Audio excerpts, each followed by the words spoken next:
Guys, here I'm back again with another session through Week Team Greater Noida. Here this session of mine is for NIEOS students to make them more clear that what global warming is. So let us start with our session with the simple definition of global warming. Global warming is basically nothing but the process that causes the Earth's temperature to rise and makes the Earth warmer. Human plays a main role in getting the Earth more warmer day by day. After this, the main question arises in our mind that why the Earth is getting warmer. Well, this is the great question, but first let's look at how we stay warm. Means that how our earth stay warm. So basically इस concept को अगर हम simple words में समझें तो global warming को समझने से पहले हमें मेन चीज़ समझनी इम्पॉर्टेंट क्या है कि हमारा इन्वायरमेंट, हमारा एटमॉस्फेयर और हमारी अर्थ जो है वो कैसे वार्म अप होती है. तो let us start with the proper definition of this. The earth is covered with a large invisible blanket. That blanket is known as the atmosphere. Fine.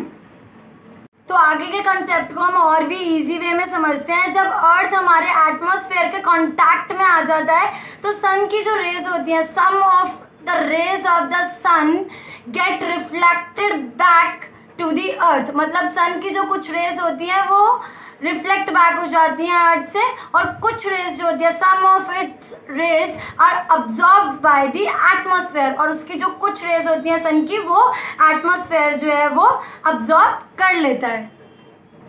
There are some specific gases like carbon dioxide, CO2 and CH4 methane.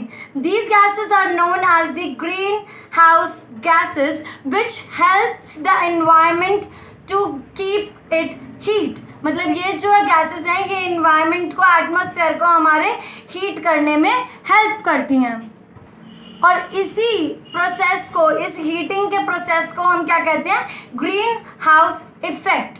Next चीज, एक this main thing that you should keep in your mind is that कि अगर हमारी ये जो दो gases हैं, हमारी जो ग्रीन हाउस गैसेस होती हैं CO2 और CO2 एंड मीथेन, अगर ये गैसेस अवेलेबल नहीं होंगे हमारे एटमॉस्फेयर में तो हमारा एटमॉस्फेयर का जो टेम्परेचर होता है वो -18 डिग्री तक पहुंच जाता है. That is very low to survive for a living being. So इतना हमें समझ आया कि बेसिकली हमारी ग्लोबल वार्मिंग क्या चीज़ है. देन नेक्स्ट हमने बात की ग्रीन हाउस इफेक्ट क्या होता है, क्योंकि वो बेसिक सी चीज़ थी, हमें समझना था.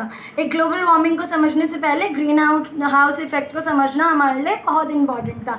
नेक्स्ट हम बात करते हैं इसके बाद कि आखिर ये ग्रीन हाउस इफेक्ट के बाद जो हमारी ग्लोबल वार्मिंग होती है वो होती क्यों है.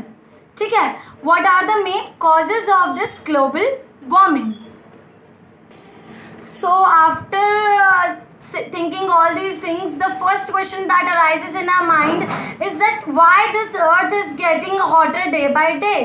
Some of the scientists are getting into many conflicts with many reasons, but finally they concluded that the main reason of this earth that is getting hotter day by day are nobody other than the humans. Basically the humans are the main reason. Human activities, basically human activities की वजह से ही हमारे जो है global warming बढ़ती जा रही है. अब ह्यूमन एक्टिविटीज़ क्या होती है? Human activities are the basically those things that humans do.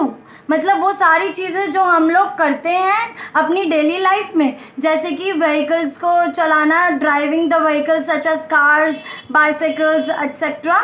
And other than that, using some of the gases in the factories for making them in our use, and many other things like this that we do in our daily lives. There are many other human activities also that contribute to the global warming by increasing the gases released into the atmosphere.